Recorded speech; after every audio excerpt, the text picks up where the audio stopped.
Welcome, everybody. My name is Mina Jane, and I'm the director of the Ashland Public Library in Massachusetts. And I'm so incredibly excited to be here with, as they are affectionately called, Professors Cobb and Robb from Suffolk University Poli-Sci Department as we talk about elections in real time. And they are in their classroom and ready to talk to students about voter mobilization strategies. I will let them tell you all about it, but I just wanted to say a quick thank you to the Ashland Friends of the Ashland Public Library for supporting our programs, and to Professors Rosenthal and Cobb for letting us share this program with other libraries, because I think, and I hope your students can hear this, that when libraries work together, we can make magic. So welcome, Professor Cobb, Professor Rosenthal. Thank you so much for being here. I'm going to turn my screen off and leave it up to you, and I cannot wait to see what happens today. Well, thank you very much. I just want to make sure that everybody can hear me. I am Rachael Cobb, and I'm delighted to welcome the listening audience out in Zoom land, library land, and also our students here today in our class. This is a class that I am so lucky to co-teach with Dr. Bob Rosenthal. We taught it before in 2016. And the goal of the class was to take our two disciplines, communications, advertising, public relations, and political science, and put them together into a classroom that tracks the presidential election and talks about all of the kinds of issues that happen around elections, and be together as we sort of walk through current events and try to understand them from both a citizen understanding as well as a disciplinary understanding. So today we are going to talk about voter mobilization techniques, and we are inviting the world of Zoom into our class. I'm going to talk, Bob is going to talk for a little bit, and then we're going to invite questions. And just for the students to know, for those of you who signed your release forms, I'm going to ask you to, rather than trying to maneuver the camera and have it go to the class and make sure that we don't have anybody that doesn't need to be on camera, we're just going to invite those people to come up. And if you could introduce yourself and ask a question, and we'll walk you through it as the time comes. So today's reading for our class were excerpts from this book called Get Out the Vote, which is by Donald Green and Alan Gerber, who are two professors of political science at Yale. And they wrote this a long time ago. It's now in their 5th edition. And as they point out in their preface, there is a lot that has happened in elections since the late 90s. But there is also a lot that has just enabled us to study whether the techniques and things that they learned in 1998 hold to today. And so the book discusses a series of experiments that they run on all kinds of issues. So today we're going to walk through some of those things broadly. I'm going to begin, though, by talking about the fact that the United States has a lot of elections a lot of the time, and there are a lot of different types. So if there is one thing to know about the United States, we have more elections than any other country on earth, and we have them a lot of the time. Almost every month in the United States, somewhere, somehow, there is an election happening, which means that there's a lot of information that people have to take in about all of these elections. And so I just want to talk about the different types. There are the big ones that all of us know about, most of us know about. There are the big ones that are the presidency, Senate, governor. These are usually very high-profile elections. They have a lot of money, and they are able to use that money to hire professionalized campaign staff, media consultants, pollsters, speechwriters, event coordinators. And they usually rely on mass communication as their primary method of connecting with people, because it's really hard to run a national campaign in a country as big as ours. And even in states, it's really hard because we have very big states and we have to reach a lot of people. So that means that you have to find the communication technique that is the most appropriate for those settings. But then there are the majority of elections in the United States, and these are the small ones. And they are school council, state legislature, school committee. They are low profile, low salience, and it's often very hard to get information about them because we've also lost a lot of local journalism in the United States. And that means that getting information has become more difficult, ironically, at a time when we have so much information available to us. We also have less information that is essentially reliable for people, especially about their local elected officials. And the characteristics of small elections are that they are low on money, low on salience, and so their task, if you are running for office at this most local level, your primary task is to just go out and find the people who will vote for you so you can try to win. And that is easier said than done. But the main takeaway here is we are trying to think, okay, if I'm running a small election in a small town, what do I want to know so that I can run this election effectively and try to win? So just as a snapshot about turnout in the United States, in the big elections, in presidential elections, roughly speaking, we have about 60% of eligible electorate votes in US presidential elections. But as we've discussed before in class, there are big variations across age, across income, across education, across race, across ethnicity. In our federal midterm elections, we usually have 50% of the eligible electorate, give or take, usually a little bit less. And then finally, in our municipal elections and in those small elections of which I spoke, we have usually well under 30%. Sometimes it's as low as 10%, sometimes as low as 5%. It really depends on the election. And many of those elections are uncontested. Okay, so one of the things we know about voting in the United States is it costs. It costs us something to vote. It costs us, we have to register to vote. We might want to vote absentee, so we have to figure that out. We have to figure out what our polling place is, where it is. We have to figure out what the hours are. We have to figure out how we get to the polls, and we have to figure out what kind of identification we need in order to vote. So when we think about it, to just put this into perspective, the costs of voting mean that for all of us, one of the biggies is time. We have to spend time researching the candidates and the issues, getting to the polling place, waiting in line. So our time is taken up by it. Our money, some of it costs. We may have to get to the polling location, which might require a car or a bus or some sort of transportation. If we think it's going to take us a while, we might need to get childcare. We might need to take time off of work. So in some way, we are financially, it is costing us something. And the voter registration process itself might cost us something. It also costs us something in terms of our opportunity cost, which for those of you who have taken economics, you know what that means. It means that there's a lot of other stuff I could be doing rather than registering to vote and voting. I could get a cup of coffee. I could take a nap. The things I don't really have time to do, but I wish I did. So the time spent on other activities while participating in the political process, all of the things I'm giving up in order to participate in the political process. Then there are the information costs. It costs me time and effort to get information about the candidates and about the policies and about all of the voting process itself. There are also some psychological costs, which I know many of us are feeling a lot right now, because this is a long haul from the beginning of October until the November presidential election. So many of us might be feeling stress. We might feel anxiety about the voting process. We might be feeling fear of social judgment.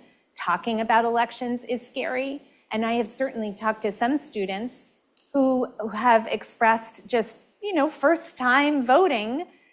They have never done it before. So the newness and the fact that they've never done it before fills them with a little bit of nervousness about what people will think of them, whether they're going to do the right thing, whether they're going to mess up, all of that.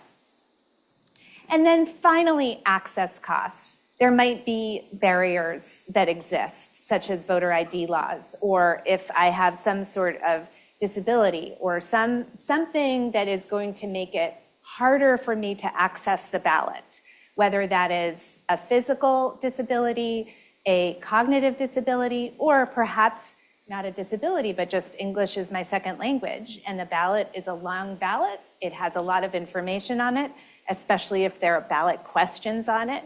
And if all of that is presented to me in a language that is more difficult for me to access, then that is an access issue as well. I guess I have one more, social costs, the peer pressure or the social norms that may discourage certain forms of political participation. So if I have friends around me who are like, hey, don't bother, then that is a social cost that I am bearing. So there's a long way to get to that process of finally depositing that ballot for tabulation through the registration, finding it, marking it, and depositing it. And there are a lot of things that can go wrong along the way. So all of these concerns that we've noted present issues for each of the steps along the way that themselves are tricky. So it may be that I've moved, or that there's a duplicate of my voting record, or there's some sort of file errors.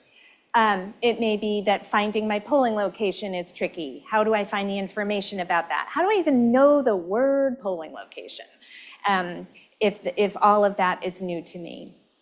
If I encounter a long line there, what do I do? Or if I have a disability, or if I lack the correct documentation, et cetera. So all of these things are areas for error that make the entire process a little bit tricky. And as we've discussed before in this class, we do see that turnout really does vary considerably in the United States by age.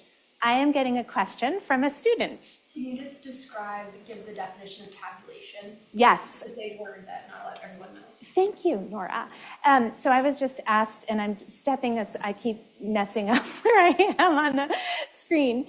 The question was, what is tabulation? And that is a great question. So the tabulation is when I put my ballot through the machine, the machine tabulates and counts my vote and all of the votes on my ballot.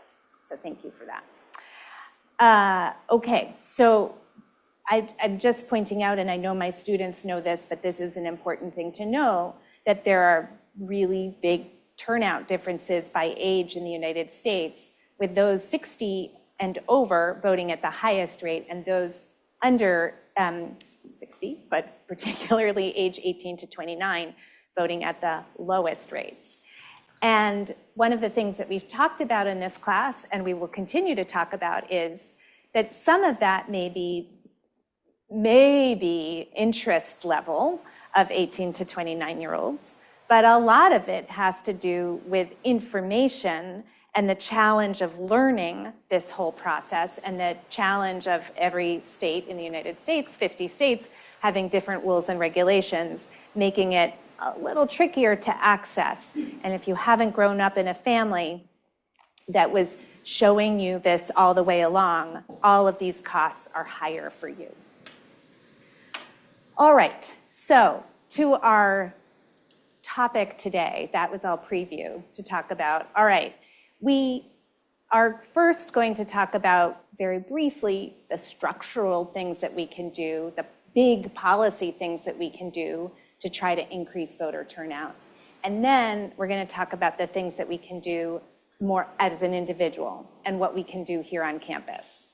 So one thing that we could do, we could have a major constitutional overhaul, which, as we know, is a really easy thing to do in the United States.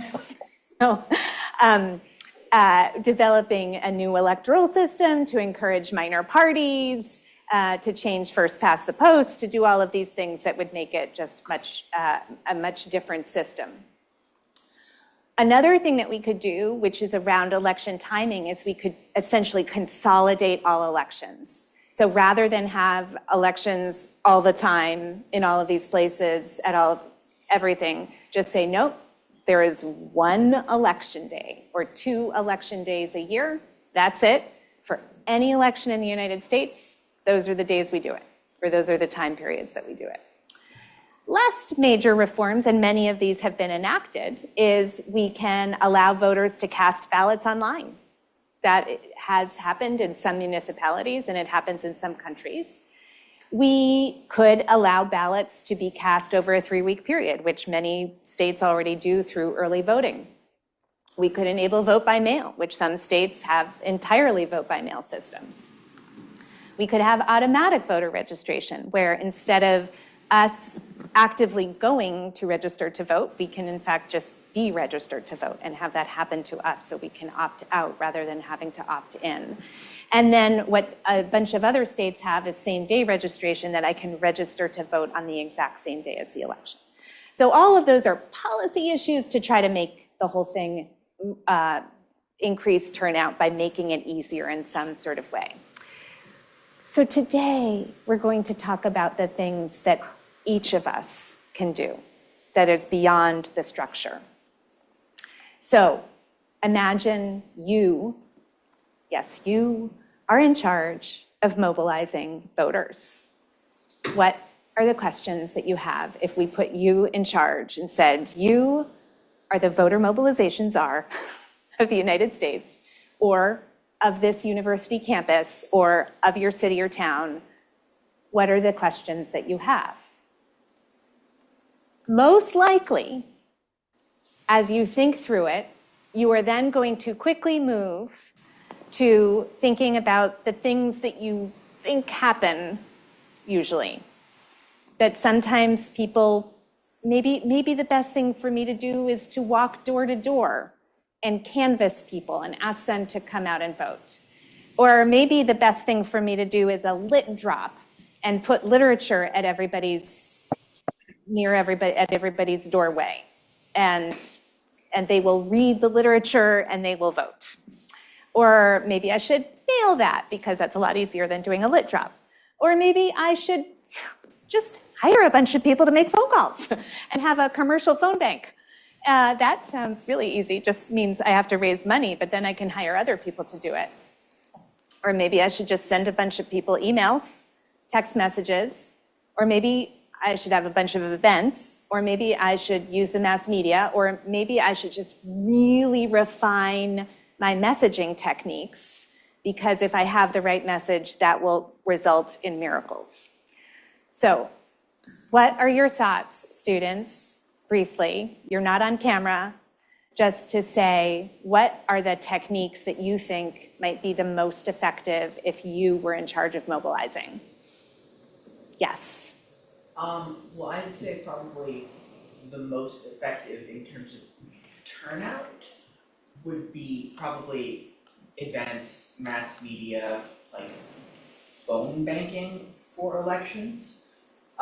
For specific candidates, leaflets, like lit drops, door-to-door canvassing are probably the most effective. Are the most effective. But in terms of the individual candidates, those don't necessarily work as well with the, are you gonna come out and vote?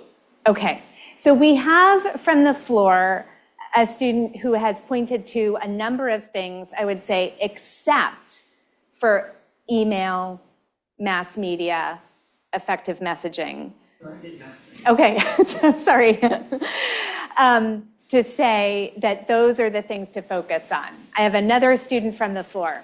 It also depends on what your constituents are, like what area you're in. I worked for camping this summer and we did door-to-door canvassing, but it wasn't possible in some areas of our district because it's very rural. So we sent direct mail to them or we emailed them instead. So it depends on what area you're in. So one of the thoughts here is that it's very context specific, that if I'm in a very rural area, very hard to get to places, so that one makes more sense to mail.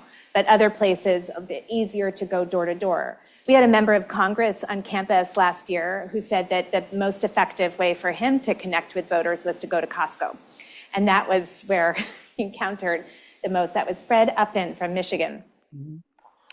Okay, so the questions that voter mobilizers ask are, should we invest in phone banks? Should we hire a telemarketing firm? Should we find people to go to door to door? So where should we send our money? Where should we put our resources? And the answer is, here's what doesn't work.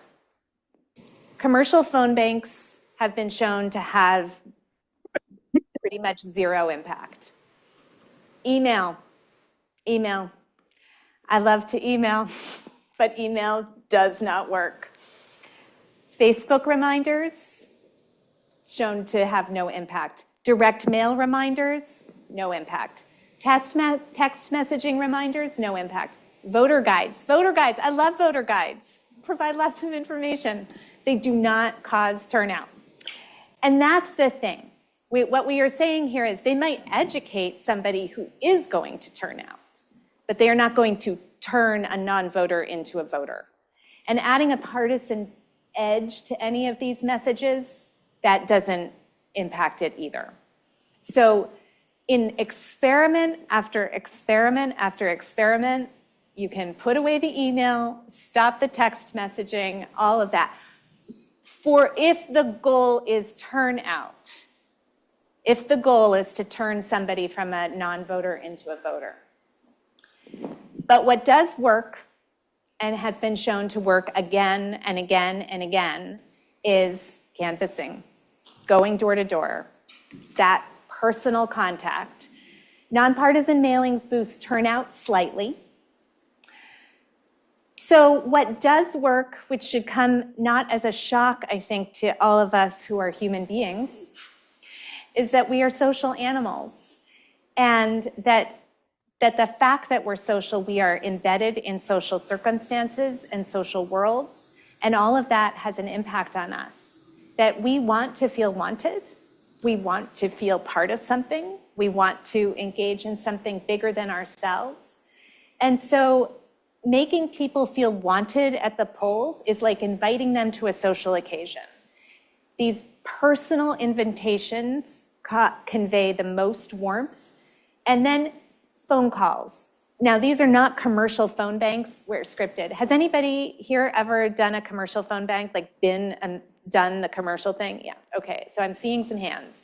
And you followed the script and had to say exactly what it was, and you were told exactly what to say.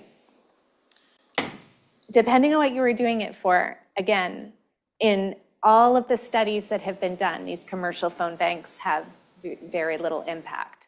But by contrast, if I am calling up my friends and family, or calling up somebody and having essentially a non-scripted conversation with a human about voting, that has been shown to have impact. So relational organizing, which we're going to talk about a little bit more later.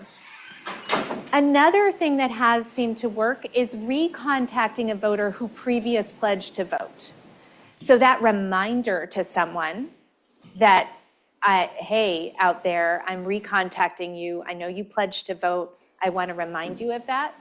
That, just puts it more at top of mind if it wasn't before, and helps them to then follow through on the behavior. There are many non-voters who still think that voting is a civic obligation. And at some level, they might feel a little guilty that they're not voting. So we don't want to engage in guilt. That's not our goal here. But it is that we can urge reminders to follow through on that obligation. That it's great that you feel the civic obligation, and now let's make sure that you follow through on it. And reminding them that voting is a public record.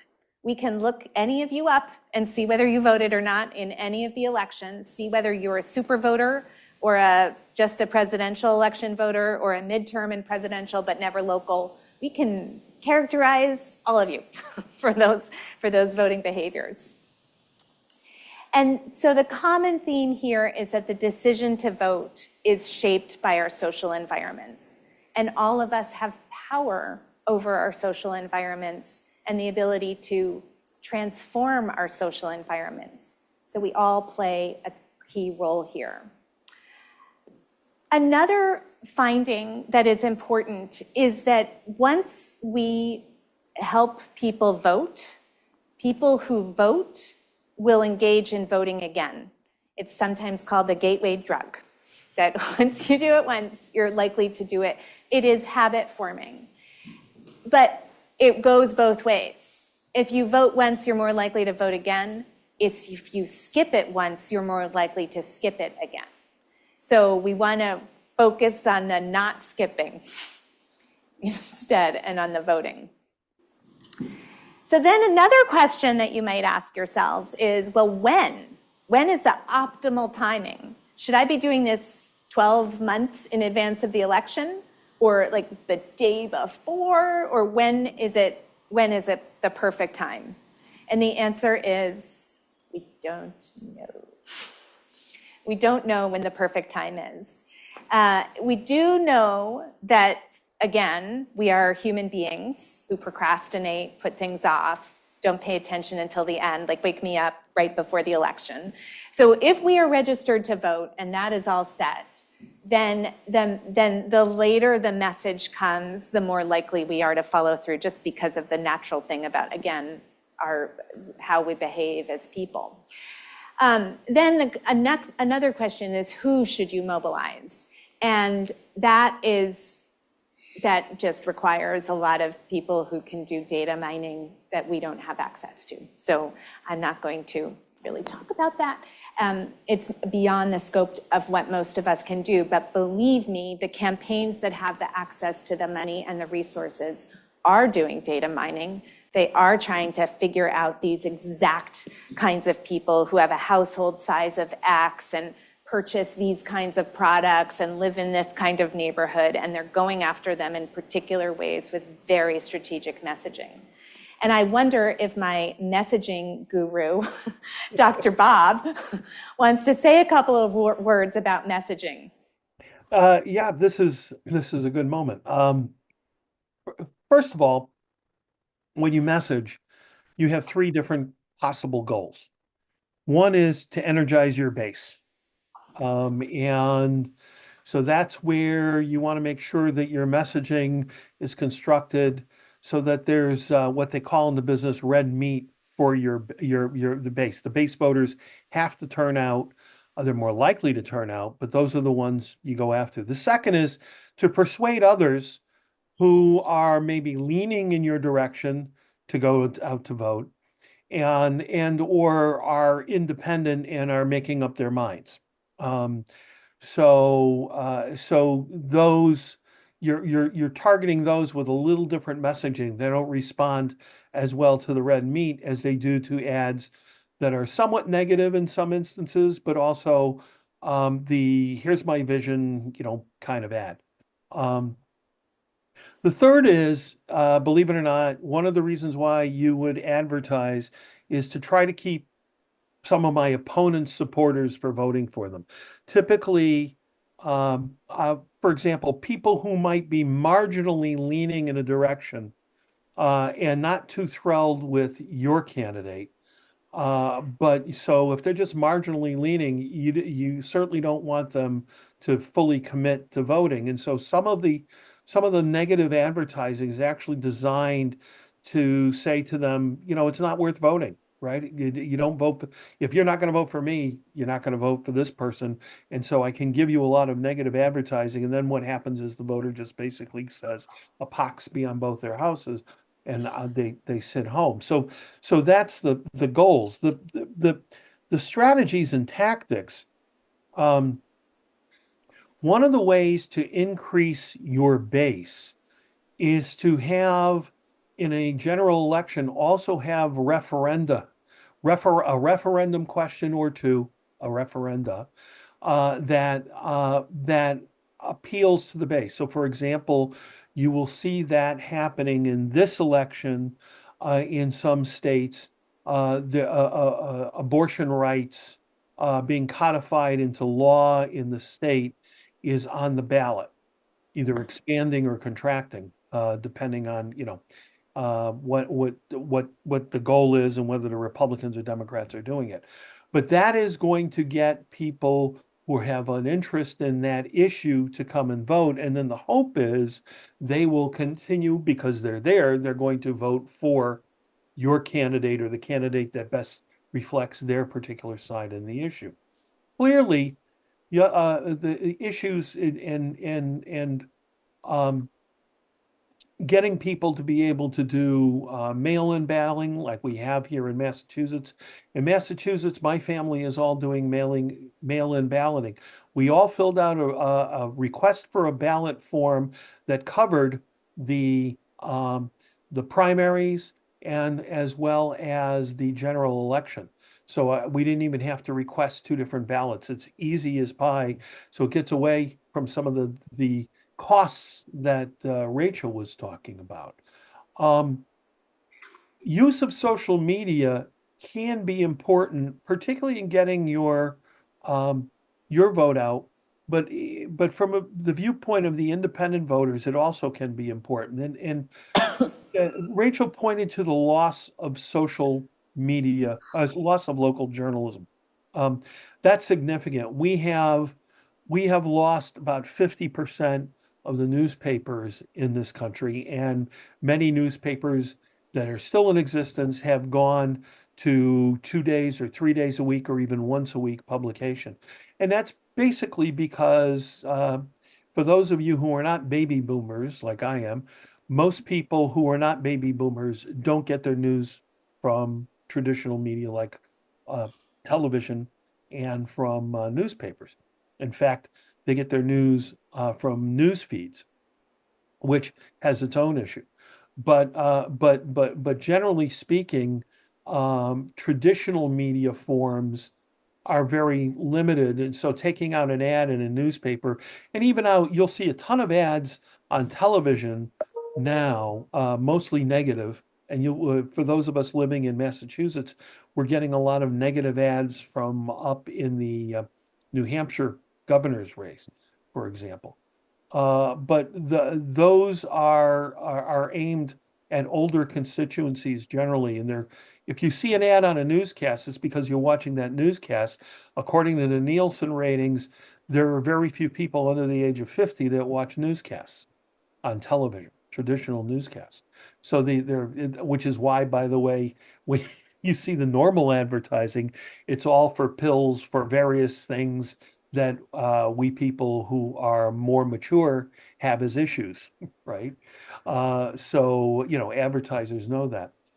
The problem here, quite frankly, becomes the misinformation campaigns, right? Because what happens is, in lieu of newspapers, it's websites, it's postings on TikTok and YouTube to try to get to our college student generation and those a bit younger. And it's hard to separate the wheat from the chaff at that point in time. So there tends to be a lot of disinformation out there. In the Obama campaign, they actually had a whole group, both for his first election and his reelection, that was dedicated to nothing else but to keep observing the internet and seeing what was out there on him, and to make sure that they corrected anything that was negative.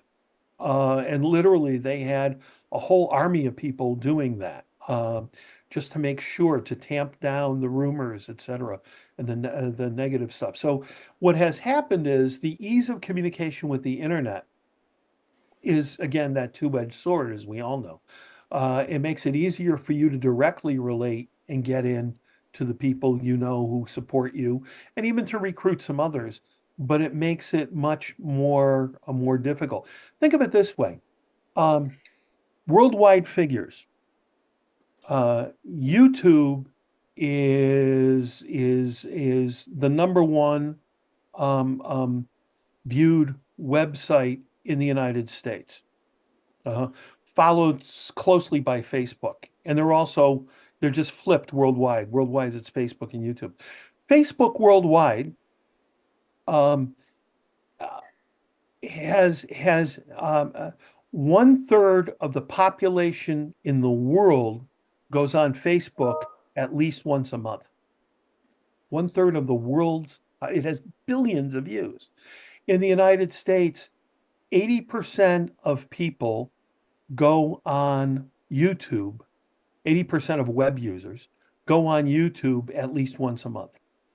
So it's where people is. It has become the new public square. And so you have to be out there optimizing your messages at that point in time. And where you're really looking for there is go back to that. I don't want you to go back to it, Rachael, but if you remember that chart that Rachael showed you about who participates. Oh, thank you, Rachael. There, perfect. On social media, most of my generation is on Facebook, which is one of the reasons why younger generations have been going away from it, because their parents and grandparents are on it, because we want to see the grandkids and all that kind of stuff. And so it's become an older form of media. But Instagram and TikTok is the largest growing media in the world and the largest growing media in the United States by leaps and bounds. So if I want to convince those 18 to 29-year-olds who in the last presidential election showed up at about 50%, but if you look at it at about 25% in the midterm elections, and I want to get into that, I want to mine that, then what I need to do is I need to be where they are. Obama did that, which one of the reasons why his campaign is the first campaign that really had a social media focus. And the result was you had significant increases, particularly in younger people who voted.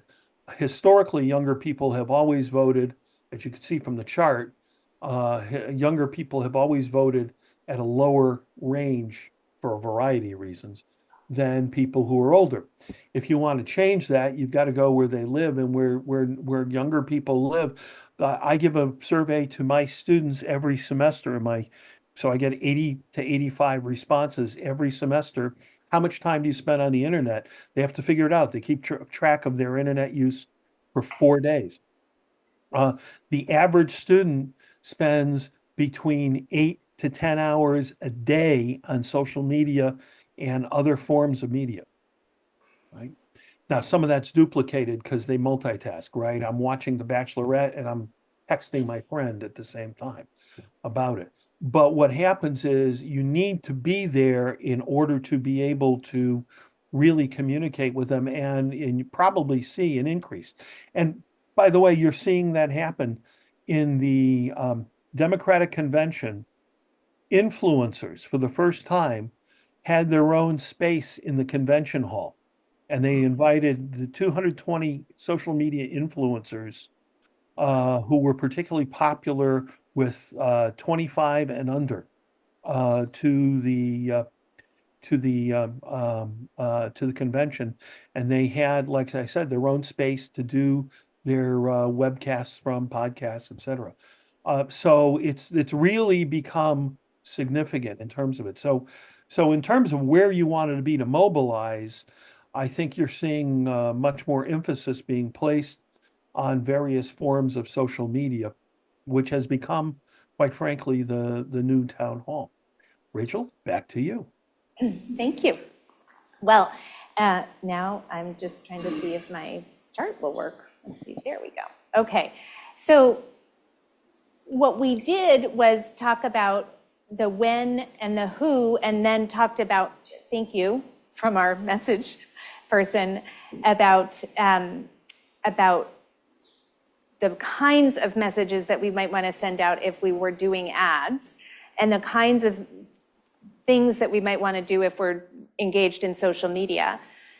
And I think, even though we haven't really seen causation of social media causing voting, I do think, this is one of those, I think it's impossible to study this, but if you didn't have a social media presence, that would probably be harmful.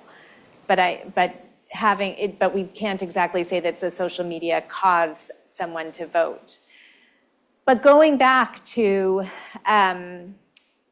as we think about the power that each of us have, there's this thing that is, that has has two words, relational organizing, but it is exactly what, it's not new, but we're thinking about and noticing the impact that it can have. And that is based on the idea that people are more likely to act when asked by someone they know and trust. And that is even more true today because of the misinformation, our bubbles that we're in, the feeds that we're following, that at the end of the day, we're just more likely to say, okay, like somebody needs to sort through all of this noise for me and help me understand it. And that is going to help me make decisions and take action in a way that I wouldn't have been able to do without those people. So long ago, when I was writing my dissertation, I went and interviewed former governor of Massachusetts, Mike Dukakis, who is just so well known for his focus on relational organizing, and this goes back to the 80s and the 70s before that, and his idea that on every single street there should be a captain, somebody who is in charge of getting all of the people on that street to vote. And if you just have one person on every street in charge of every street, you're going to see a lot of turnout. Actually, I think that's pretty true. That's not such a bad idea. It goes way back before that. But the idea is that in studies where we put people in charge of their friends and family, we see big increases in turnout. That if you are told, okay, I want you to make 10 people vote, you're more likely to get that done than if you were just told to be a person in the world. So in one study, turnout increased when people were encouraged to contact their target list however they wanted, whether they wanted to call them, text them, meet with them for coffee, send them a piece of mail, whatever it was, that personal outreach, it increased turnout by 13.2%. Friends are credible. But the thing is, if you can't pay people to do this, you can't hire this out, because if you hire friends, it doesn't really work. It is the friendship that makes the difference, and people who are highly motivated that makes the difference. But if you have volunteers who are just trying to get some money, it does not work. So you have to have people who really care and are really concerned, and finding those people can take some work. Excuse me, Rachel. I think we lost your mic. All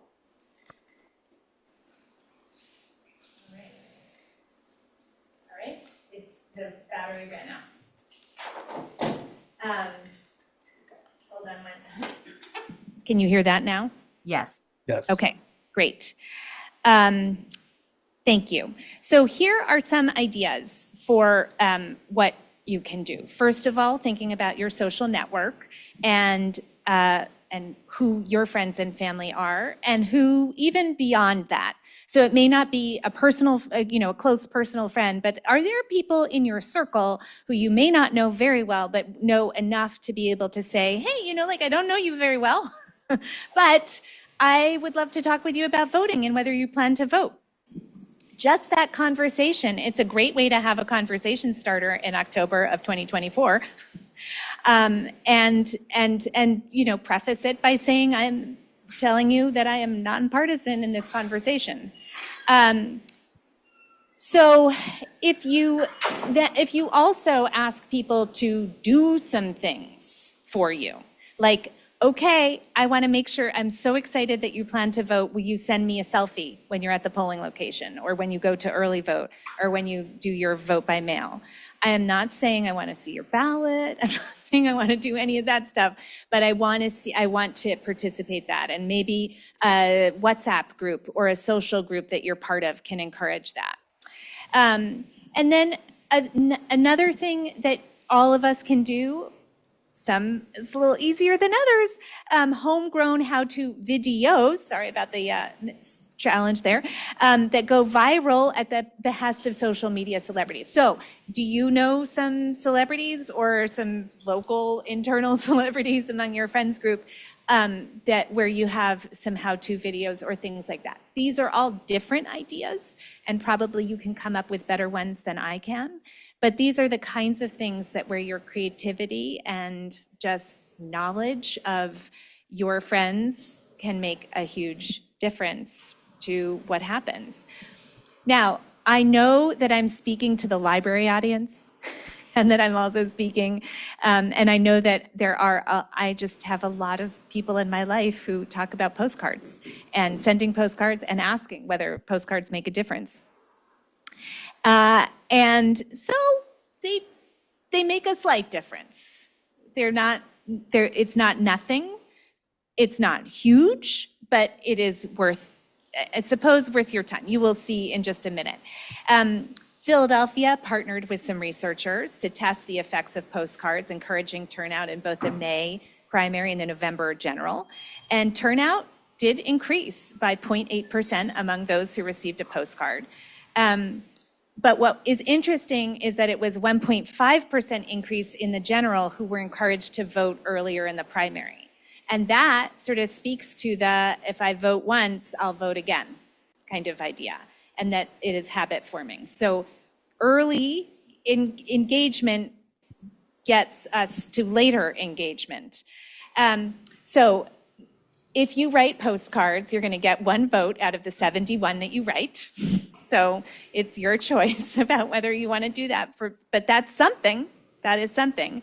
But one thing to note is that the effect of the first postcard is greater than the effect of the second. So if you think, oh, I'll write this postcard 5 times, it's the first contact that makes the difference. So better to spread it out and write 71 times 5 to all of those different people than to just focus on the 71 people that you wrote to. Okay, so what works on messaging if you are writing these postcards? But this transcends to other modalities as well. First of all, just encouraging early voting. And why? Because why? Why encourage early voting? Question is from the audience. Here we go. It's so much easier. There's no line. You're just in, you're out. Okay, so early voting can be easier for some. You're in, you're out. Usually it's convenient, but if it's not, then, but there's usually no line. It's very fast. It's during the weekday. You choose when you're going to go during the hours. And then the other thing is check it off your list. You're done. You voted. Happened. Great. Another effective technique is to ask them, when do you plan to vote? How do you plan to vote? Just that mental, okay, I'm going to follow through. Then another thing is, thank you for voting. I would like you to encourage your family and friends. So sort of the Tupperware party model of we're going to encourage people here to then go to the next one and the next one. Another one, again, reminding them that it's public record, that their vote is public record, and thanking the recipient for registering or voting in the past, and then making sure that that's true. But think that feeling of gratitude, or that expression of gratitude, rather, has an impact as well. Again, let's go back to the original thought that we had when we talked about social, that inviting people and being warm and nice about it has downstream consequences. But interestingly, if you are a person in Massachusetts who thinks that you're going to send a lot of postcards to swing state voters, somehow people do pick up on that postmark, and they see if it was postmarked in the state or not in the state. So I just leave it at that. Food for thought.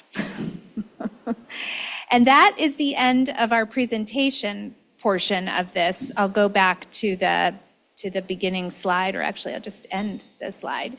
And now we're going to go to the question part of our time today. Rachel, And can I make yeah, one point just before we do make that? multiple points. Remember that, and we've discussed this too, as being a big issue. Um, I want the audience to remember that part of what happens with our current politicized, polarized climate is that the parties, while trying to increase participation for supporters for their candidates, um, are simultaneously trying to decrease participation on the other side. So if you're really interested in democracy and just getting people out to vote in general without being choosing a side in the particular thing, some of the forces that are working, there are, as Rachel mentioned, uh, the parties have access to a lot more money, a lot more research, et cetera. So they're a lot more focused in this process and doing it. And in some ways, and I speak as a Democrat in this instance, but in some ways, our parties are doing voters a disservice by all being advocates rather than just generally advocating to get out the vote. But because it's actually those who are advocating, like people like Rachel, has made this her life's work, and she's really tremendous at it. But unfortunately, she doesn't have the kind of resources available to her that the Republicans and the Democrats do. So it's sort of, it's almost like shoveling sand against the tide. This is not a request for money on my part, I just assure you. So I wonder if any of our students would like to come forward and stand here and ask a question. And they will be up in a moment. So Mina, if you have questions from the audience, we can take those as they ponder their questions. I don't have any questions from the audience yet, but I do have a question about that. How can people? We talked about this a lot, Rachel, about grassroots organizing. How do different age groups pull that together, given sometimes the lack of resources?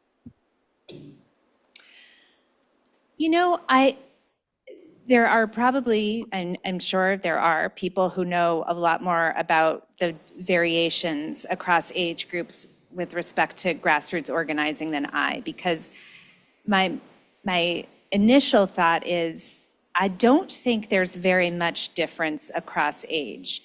Despite what Bob rightly said, there are different habits that all of these age groups have. And that is true, absolutely, about how they get information and where they get their information and all of that.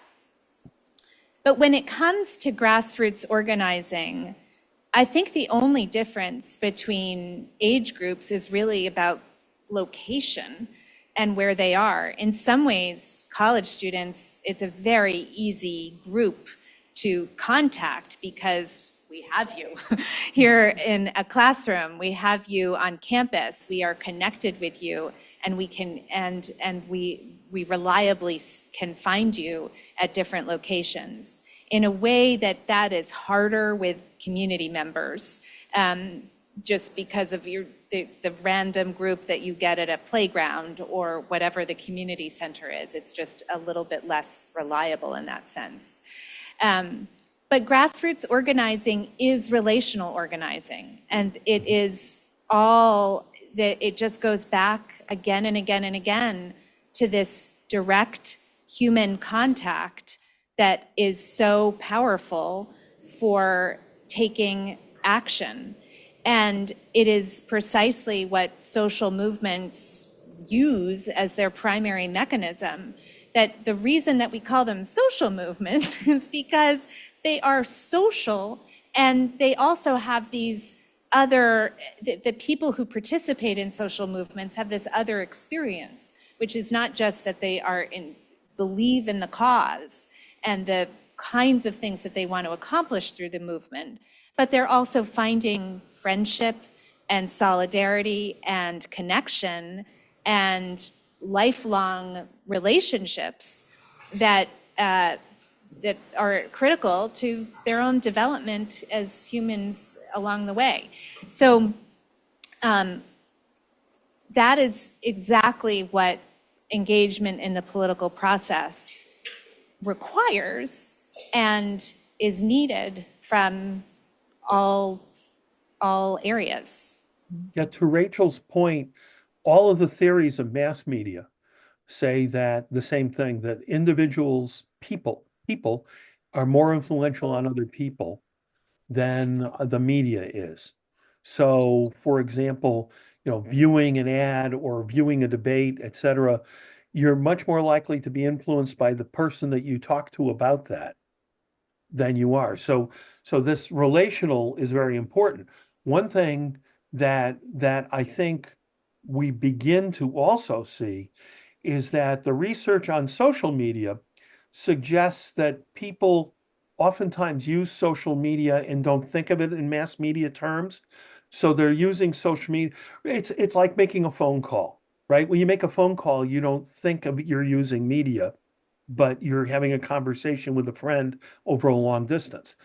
That's how social media is. And so when you do a when you go on some of the online and you do a face-to-face meeting, etc., that's like this kind of situation here. And so it's almost like being there, and some of the barriers to communication that you see in traditional media are not there. My point is that social media can be used to not only like influencers influencing people on makeup choices. Influencers can also be used to get people to get out to vote. It can be a tool in that interpersonal communication. I see Rachel's passing notes, so I'm gonna just I have a student who does have a question, but needs another student to ask that question. Gotcha. Okay. So let's see. Would Alessandra be willing to ask the question that is? So hold on. We have a question, and we have a student who's coming up on behalf of another student.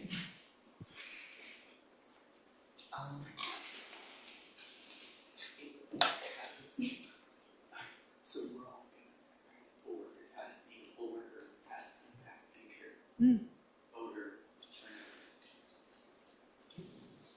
turnout? And you're going to introduce yourself. Okay, hi, I'm Alessandra. I'm a student in this class. And the question is, for this class, we're all signed up to be poll workers. How will that affect our future political engagement? So that's a great question.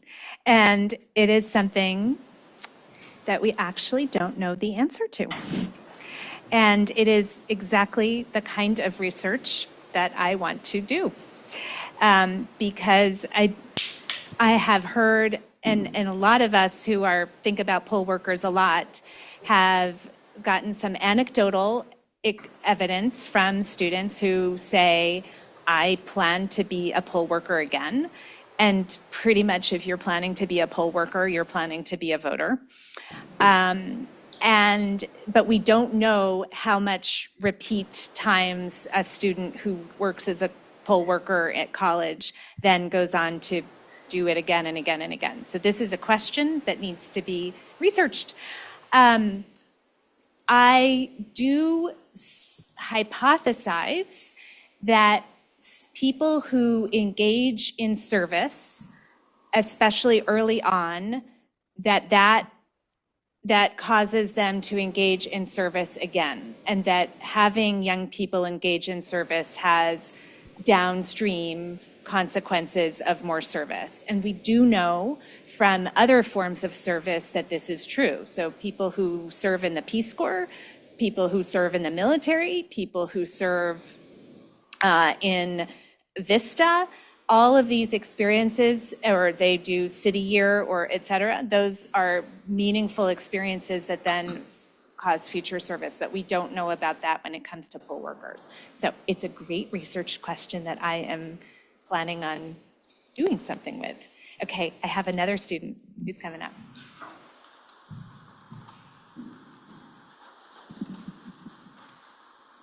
Hi, I'm Bryn Buckley. I'm also a sophomore in this class.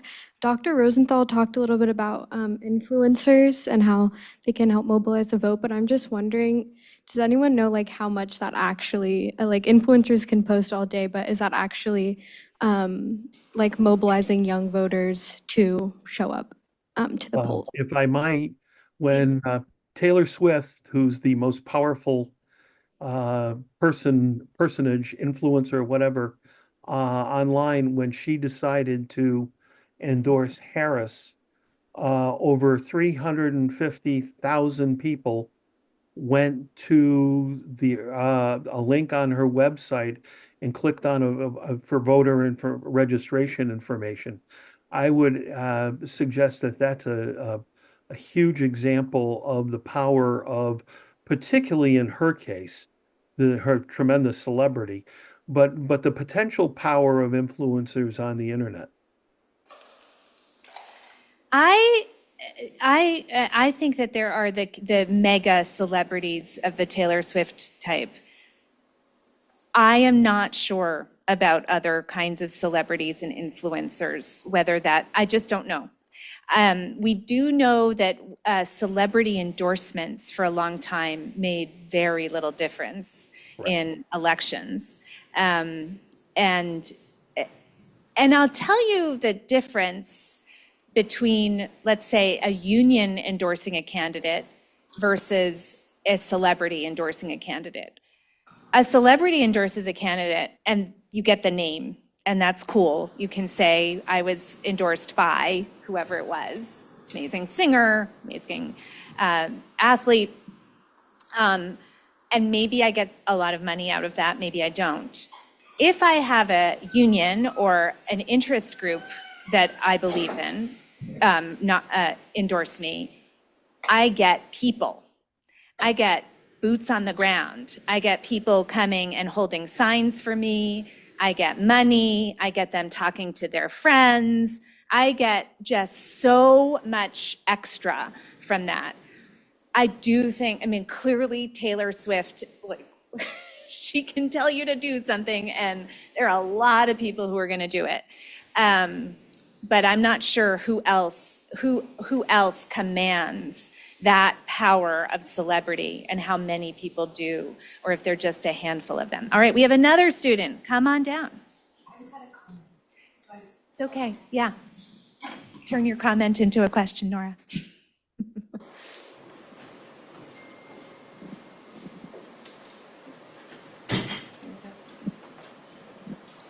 Oh. Hi, I'm Nora. I'm a student in the class. So we're talking about how influencers may or may not affect registration and voter mobilization.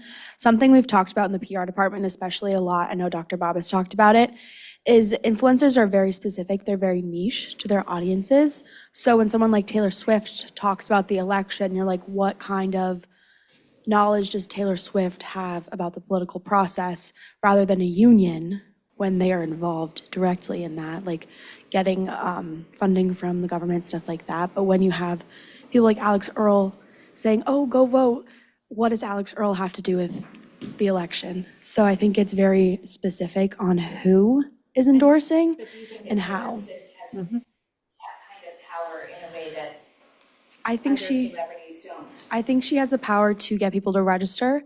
I just don't think she has the power to get people out to vote in huge numbers. I think we had an increase in registration, but I don't know if that'll turn afterwards into actual voting. I don't know the numbers on that, because in the past she has also had crazy registration numbers every time she posts about it. I did like a little bit of research after we talked about it last week, and the registration numbers always spike, but afterwards the voting numbers don't always correlate to that. It's hard to know. Exactly. But I've just, if Taylor Swift and you're out there watching the Ashland Library presentation, maybe we can think about how that translates. I will say this about influencers.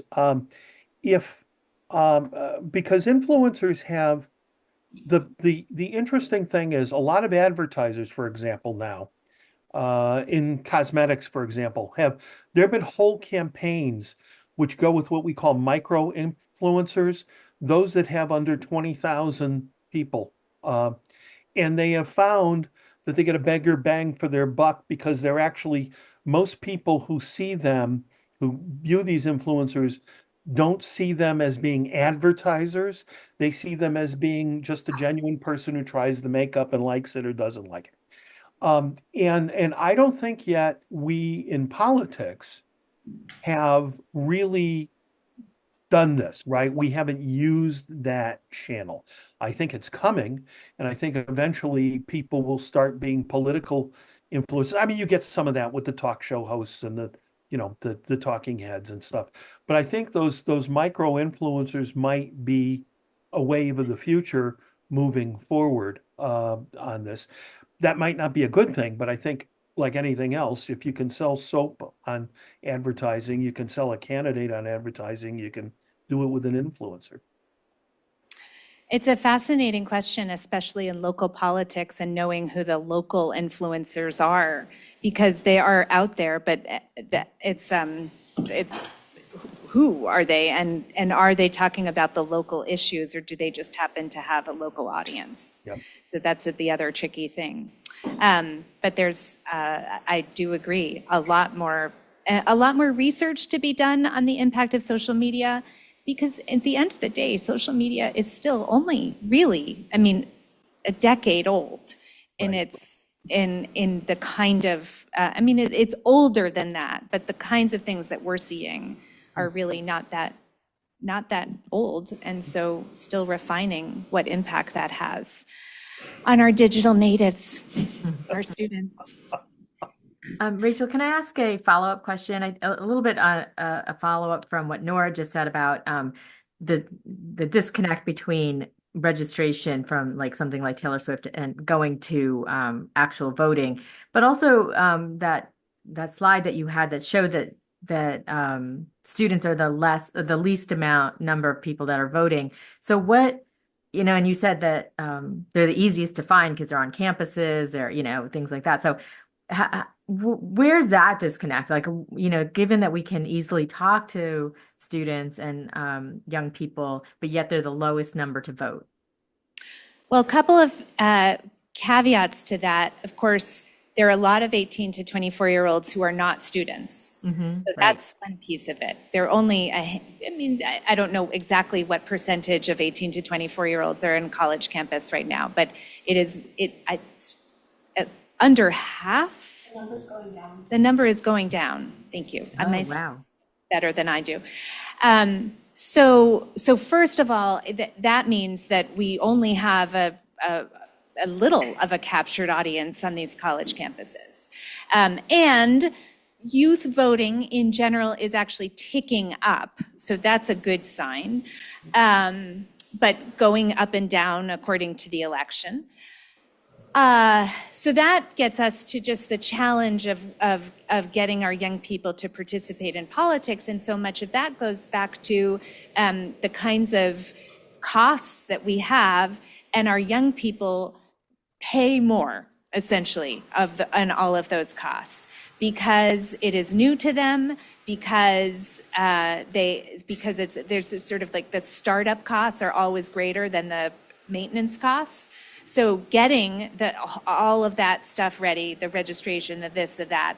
The other thing about our young people is that they're mobile, they're moving around, and they're moving from state to state, from address to address, and that makes it harder because they have to re-register. They have to learn the new rules of the new state.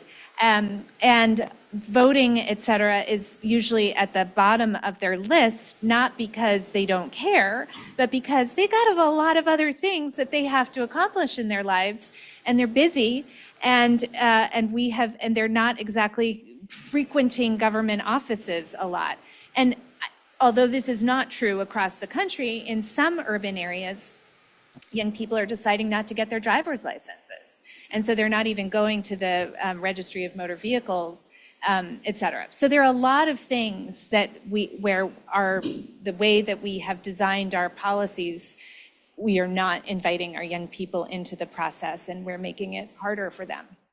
Rachel, I was part of the vanguard. I was in college and we worked for the 18-year-old vote. I was 21 when it turned 18, and what drove us was the Vietnam War, because we all had skin in the game and we wanted to end the war. And so it was a huge issue, and that's what helped mobilize people with the anti-war movement, et cetera.